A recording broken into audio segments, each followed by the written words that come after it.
Praise lord అండి. కీర్తనలు 109 7వ వచనం చదువుకుందాము. వాడు విమర్శలోనికి తేబడినప్పుడు దోషి అని తీర్పు నొందునుగాక అని ఉంది ఇక్కడ మనకి.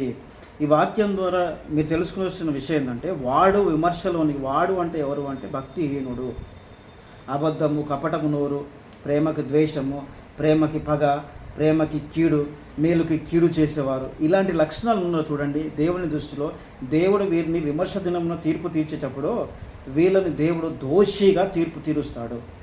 ఎవరైతే ప్రేమ చూపించారో, ఎవరైతే మేలు చేశారో వాళ్ళందరూ దేవుని దృష్టిలో నీతిమంతులు.